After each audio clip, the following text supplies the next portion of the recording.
수업은 보통 이렇게 올해는 코로나 때문에 지금 되게 밀리긴 했는데 이제 1학기 전반기에 한 번, 후반기에 한 번 마무리를 하든가 말든가 이런 식으로 하고, 전반기에는 이제 이론 위주로 수업을 하고요. 후반기에는 이제 문제풀이를 위주로 수업을 하고, 마지막 마무리가 요청했으면 하고 없으면 안 하고 이런 식으로 진행을 합니다. 근데 이제 수업 방식은 제가 여기다가 혼자서 막 떠들면서 막 이제 이론에 대한 얘기를 간략하게 하고, 그 다음에 우리가 이제 나눠드린 이 프린트물을 보는데, 프린트물 양이 좀 많죠? 네, 많은데 사실 거기서 한 반도 잘 안 하는 것 같아요. 네. 저는 공부하는 방식이나 가르치는 방식이 이제 막 그렇게 막 자세하고 깊고 막 진짜 막 세세하게 잘 안 합니다. 그런 방식이 선생님들한테 도움이 안 된다라고 생각을 하고, 저도 그렇게 공부해왔고요. 그래서 저는 되게 핵심들 위주로 수업을 하고, 핵심적인 개념을 이해를 하는 게 더 중요하다, 그렇게 생각하는 편이라서 수업을 되게 간략하게 설명을 하고요. 이제 요거는 이제 나중에 뭐 찾아보시거나 뭐 이럴 때 좀 딥하게 공부하고 싶은 분들을 위해서 준비를 했다고 보셔도 무방합니다. 무방하고, 다들 이제 올해 시를 보시죠? 보시고 이제 7월쯤 되면은 아직도 정신 못 차렸을려나? 아직도 사실 정신 못 차렸을 거예요. 네. 시간이 굉장히 많다고 생각을 하고, 그렇죠? 굉장히 이제 큰 포부를 가지고 공부를 굉장히 깊게 하고 싶어 합니다. 내과는 막 해리슨 펴고, 정신과도 막 텍스트, 동화 막 방대한 거 펴놓고 이제 굉장히 딥하게 공부를 하려고 하죠. 그러다가 한 9월, 10월쯤 되면 이제 대충 이제 느낌이 와요. 아, 이거 큰일 났다, 망했다, 이런 느낌이 잘 옵니다. 이러다가 이독도 못하고 시험장에 들어간다는 이제 계산이 딱 서기 시작하면 그때부터 후달리거든요. 제가 진짜 많이 가르치고 이제 이러다 보니까 저도 경험이 많이 쌓였잖아요. 학생들도 많이 얘기해보고 하다 보니까 느끼는 건데, 이렇게 굉장히 딥하게 한두 번 봐서 그걸 다 외우시는 천재 같은 분들도 있긴 하지만, 보통 선생님들은, 제가 아는 보통의 의대 사람들은 그렇게 하면 보통은 시험을 잘 못 봅니다. 못 보고 짧고 굵게 반복하는 게 훨씬 효율적이다라고 저는 생각을 해요. 그거는 제 친구들의 통계에서도 그렇게 드러났고, 깊게 이독을 한 친구보다 서식픽을 얇게 4독을 한 친구가 시험을 훨씬 잘 봅니다. 그게 그럴 수밖에 없는 게, 나중에 시험장 가기 직전에 알시게 될 거예요. 선생님들도 그 중간고사, 기말고사 준비하면서 알겠지만 한 2주 전쯤에 공부 기억나요? 안 나죠? 하나도 안 나죠? 근데 지금 선생님들 보시는 시험 과목이 한 대충 얼추 잡아도 내과 뭐 도도하게 잡아서 11과목, 12과목 되잖아요?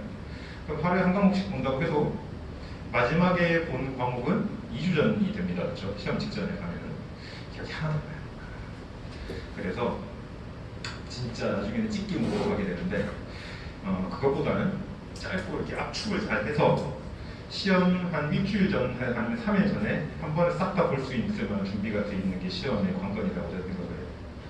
그렇게 준비를 시켜서 다들 대부분 다 성공했습니다. 배운 학생들은. 제가 여기다 그래서 적는 거는 제가 설명하는 게 핵심적인 개념들이고, 요거는 이제 이게 되게 난잡하게 돼 있는 프린트물인데, 실제로 저건 제가 만든 것도 아니에요. 제가 돌려가지고. 여기 적혀 있는 거는 보시면 알겠지만 저는 가지고 있지만 선생님들한테는 없습니다. 없는 이유가 있죠. 없는 이유는 적어 보셔야 됩니다. 중요한 건 적으셔야 돼요. 적으시라고. 잔인하죠. 잘 거라고 해놓죠. 뒷면에다 적으시든 따로 종이를 만들어 적으시든 적으세요. 적어야 돼요. 악필도 좋고 아이패드도 좋고 다 좋으니까 적어 보셔야 돼요. 굉장히 좀 꼰대 같은 말이긴 하지만 아재 같은 말인데, 저는 아직도 그 방법을 고수합니다. 그렇게 해야 외워진다고 생각을 해요. 남이 주는 필기나 남이 적어준, 타이핑해준 프린트물 가지고 외운다는 게 굉장히 비효율적이다라고 저는 생각해요. 그래서 모든 걸 다 적을 수는 없고. 그렇습니다. 수업은 4일 동안 진행이 되고요. 오늘 양이 제일 많습니다. 그래서 빨리빨리 진행을 해야 돼요. 또 이렇게 혼자서 써주다가 또 시간이 막 가고 있는데, 이러면 큰일 나죠. 다들 또 시간 세우고 싶은 분도 있고 하니까 시간 잘 맞춰야 된다고 압박을 느끼고 있습니다. 네, 시작을 하고, 막 오늘만 수업 듣고 내일 못 온다 이러신 분 혹시 있나요? 오늘만 듣고 내일은 못 온다, 하루만 듣고 왔다. 예? 없죠. 네, 다행이다. 그런 분들이 수업 시간 밀렸다고 막 항의를 하셔가지고 옛날에 시겁한 적이 있는데 빨리 시작합시다. 다들 이제 초반에 굉장히 다들 분위기 응집돼 있어요. 있는데 편하게 보시면 됩니다. 쇼를 본다 생각하고 편하게 보시면 됩니다. 일단 첫 번째는 인간의 발달로 시작을 할게요. 그래서 시작을 하는데 여기서 이제 문제가 한동안 잘 안 나왔어요. 안 나오는데 사실 기초 과목 중에 하나고 수학과랑 겹치는 부분도 많고 하죠. 수학과는 전체적으로 인간의 발달을 신체적인 걸 위주로 본다고 한다면 이제 우리는 정신적 발달을 중점적으로 보죠. 그래서 이제 학자마다 생각이 달랐어요. 이 인간의 정신의 발달이 뭐를 근거로, 뭐를 계기로 발달을 한다. 이거에 대한 생각들이 조금씩 달랐습니다. 그래서 여기서 3명이 나와요. 피아제, 프로이드, 에릭슨 이렇게 3명이 에릭슨이라고 하고요. 3명이 이제 등장을 했고 이 각각의 3명이 뭘 근거로 인간의 정신의 발달을 구분했는지를 이해하셔야 됩니다. 피아제 같은 경우는 사람의 정보를 처리하는 능력, 사람이 외부에서 들어오는 정보를 어떻게 처리하냐, 이거를 이제 단계로 나눠서 인간의 발달을 구분을 했고요. 프로이트는 욕망, 욕구를 바탕으로 했습니다. 욕망, 얘는 정보라고 하시면 되고요. 처리, 얘는 욕구. 이런 욕구, 무슨 욕구냐면 인간이 갖고 있는 기본적인 욕구가 있잖아요. 그걸 계속 분출하고 살아야 되는데, 그걸 욕구를 처리하고 살아야 되는데, 이거를 어떤 기관을 통해서 어떤 방식으로 처리를 하냐, 이거에 따라서 프로이트는 구분을 했습니다. 그리고 에릭슨은 이 피아제의 이론을 바탕으로 해서 각각의 단계에 이 정보 처리 단계에 있어가지고 숙제가 있다라고 하면서 숙제, 과제를 바탕으로 인간의 발달을 구분했습니다. 그래서 이제 나이가 중요하죠. 1살, 3살, 6살, 12살, 그리고 18살, 그리고 한 50살 정도까지 하고 이제 그 뒤로 그렇게 나누면 됩니다.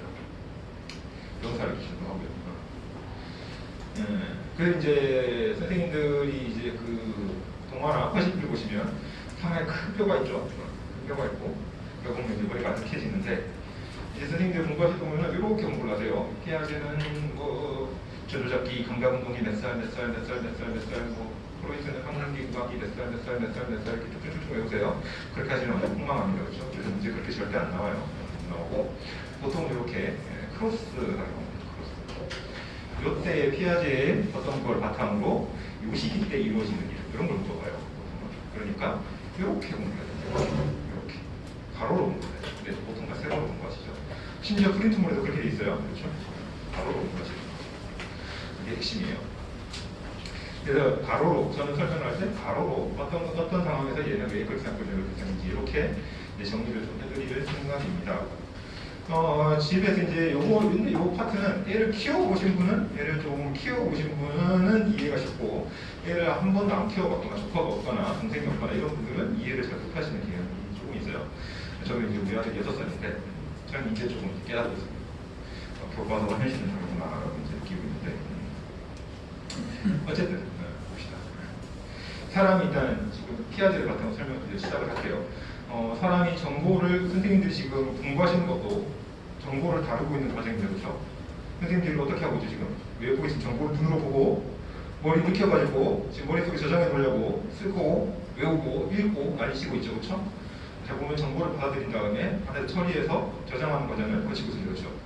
이게 굉장히 인간의 정보를 다루는 제일 고차원적인 능력이에요. 그걸 이제 넣어놨다가 나중에 이제 시험장 들어가서 이게 다시 끄집어내야 되죠. 이 콜을 하죠. 요 정보를 저장했다가 다시 꺼내는 과정. 요 과정이 이제 기본적인 가장 제일 고차원적인 정보의 과정을 생각하시면 돼요. 동물들 그게 안 되죠. 그렇죠? 붕어 안 되죠. 잉어 안 되죠. 안 되는 이유가 요 단계가 안 되기 때문인 거죠. 그러니까 피아제에서 첫 번째는 무슨 생각을 했냐면 일단 1세까지는 아직 뇌가 성숙이 전혀 안 돼 있어요. 그러니까 뇌가 정보를 아무것도 다루지 못합니다. 그럼 우리가 뇌를 못 다루고 뭐 정보를 어떻게 반응을 하죠? 이제 반사적으로 반응을 하죠.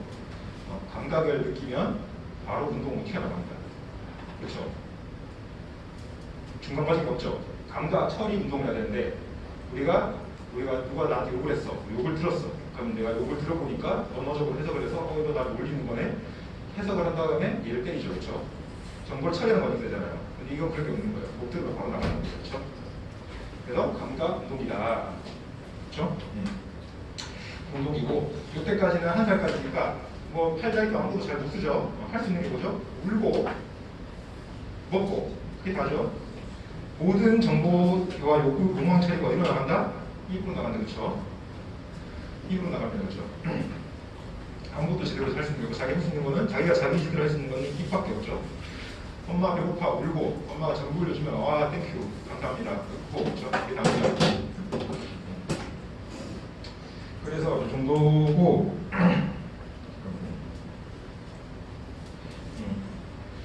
그래서 이때 엄마가 애가 우는데 엄마 찾아야 돼. 근데 엄마가 없어. 얘는 엄마를 찾는 게 숙제예요. 엄마를 잘 찾았어. 그러니까 엄마가 임직스럽겠죠. 그렇죠? 엄마가 없어. 그리고 엄마가 자기가 이제 아무리 뭐 실력이 높고 불러도 엄마는 자기한테 오지 않죠. 그럼 굉장히 불신이 생깁니다. 비신뢰가 생기죠. 그리고 이제 선생님 또 펜이 안 나와요.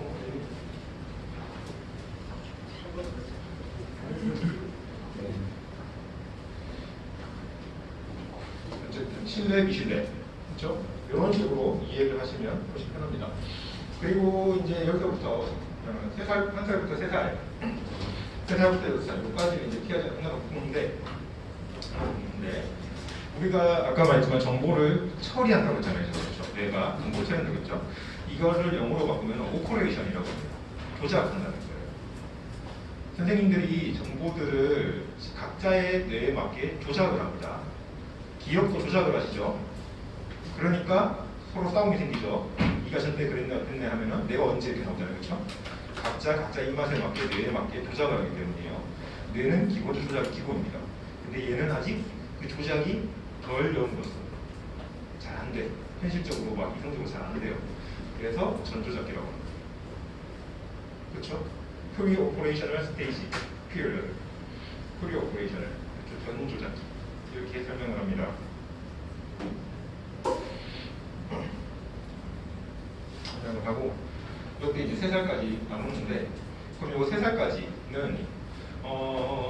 나중에 이어진 내용이긴 한데 배변 훈련 때 지금 먼저 외우시라고 알릴 수 있는 거는 똥싸오입니다. 보통은 4세까지 가려야 되고요. 오줌은 5세까지 가려야 됩니다. 보통은 2, 3세에 이루어져요. 36개월 사이 이루어집니다. 36개월이죠. 그렇죠? 이때까지 학문에 대한 트레이닝이 마쳐야 돼요. 이때는 학문을 바탕으로 자기의 욕망을 추진한다고 하겠습니다. 이걸 보고. 그래서 학문기라고 하는 거예요. 그렇죠? 학문기를 거치는 동안 자기가 원하는 때와 시간에 맞춰서 화장실까지 잘 참고 가서 자기가 똥을 컨트롤해서 자연스럽게 자유롭게 배변을 했다. 그러면은 자기는 그런 굉장히 수치스러운 내용을 자유롭게 다룰 수 있게 되죠. 근데 이게 안 돼. 그럼 어떻게 되죠? 부끄럽죠? 그렇죠? 굉장히 수치심이 생깁니다. 그렇죠? 수치심이 생긴다. 그럼 6살까지는 뭐냐? 3살부터 6살까지 이때가 이제 굉장히 많은 문제가 생기는 시기인데 이제 이때는 말도 하고 학문도 조절 잘할 수 있는데 아직 뇌는 덜 여는 전조작기죠. 그렇죠? 이때는 자기의 학문 처리는 끝났고 자기의 이제 그러면 앞에 있는 자기 성기에 집중을 하게 됩니다. 인식을 하기 시작하죠. 나는 고추가 있고 엄마는 없고 자기 친구인 여자친구는 없고 나는 남자고 넌 여자고 이런 것들을 인식합니다. 집안에서 아빠는 있고 엄마는 없고 나는 엄마를 사랑하는데 이게 달려있는 아빠랑 나는 그런 경쟁 관계에 이렇게 느끼게 되죠. 그렇죠? 그래서 엄마를 보고 아빠와 아들이 한바탕 전쟁을 벌입니다. 그걸 뭐라고 하죠? 오이디푸스 컴플렉스라고 합니다.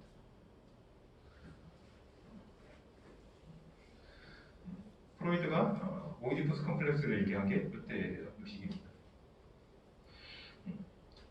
오이디푸스의 설화 신화를 다들 아시는 분도 있고 모르시는 분도 있을 텐데 간단하게 요약을 해서 말씀드리면 어떤 날 이집트 맞나? 이집트 하여튼 근방이야. 하여튼 그쪽이야. 하여튼 뭔가 사막 느낌이 나야 돼. 그쪽에서 어떤 왕이 아들을 낳았는데 점을 보러 갔더니 점쟁이가 이 아들은 커가지고 널 죽이고 널 죽이를 캐르나라 이렇게 점을 받습니다. 그러니까 아빠가 쫄라가지고 얘를 바닥에 버리죠. 흘러 올라가가지고 얘가 어느 어디 딴 데 가서 컸는데 그래가지고 나중에 전쟁을 일으켜가지고 왕을 쳐들어가지고 왕을 죽이고 직원만 차지합니다. 모르고 직권만지 모르고 어쨌든 그렇게 되는 게 오이디푸스의 설화예요. 신화입니다. 대충 맞을 거예요. 틀린 부분도 있을 텐데 어쨌든 엄마를 놓고 아빠와 한바탕 전쟁을 벌이는 좀 그런 스토리다. 이런 갈등이 생긴다 때. 여기 이제 여자애한테는 뭐라고 하죠? 일렉트라 컴플렉스라고 하죠. 이제 아빠를 놓고 엄마와 전쟁을 벌이는 시기입니다. 3살에서 3살에는 이제 저도 이제 아들이야 놀아주는데 우리 아들은 아직 컴플렉스 보고 자식 없는 것 같은데 아빠를 너무 좋아해가지고 보통 이제 죽이는 놀이 문화가 아빠를 죽이는 컨텐츠로 갑니다. 보통은 총, 탱크, 공룡으로 아빠 죽어라 와 총으로 아빠 엄마 안 쏴. 맨날 아빠만 쏴. 칼로 아빠 죽어라 아빠를 죽이려고 그러죠. 좀 이런 굉장히 조금 신기한데 어느 집 가나 다 그래요. 그러고 보면은 프로이트가 참 헛소리한 것도 아닌 것 같다라고 생각을 하게 됩니다. 어쨌든 이렇게 해서 아빠랑 전쟁을 벌이는데 아빠한테 전쟁을 이겨요, 져요? 못 이기죠. 엄마는 아빠 거지. 못 이깁니다. 그럼 패배를 인정하고 항복을 합니다. 항복을 하고 우리가 드래곤볼이나 이런 데서 보면은 오비스나 이런 데 보면은 꼭 지고 나면 항복을 하고 나면 어떻게 되죠? 내 편이 되어라 이렇게 되잖아요, 그렇죠? 내 편이 됩니다. 아빠를 자기 마음속에 담아주게 돼요. 항복을 인정하고 존경하는 대상으로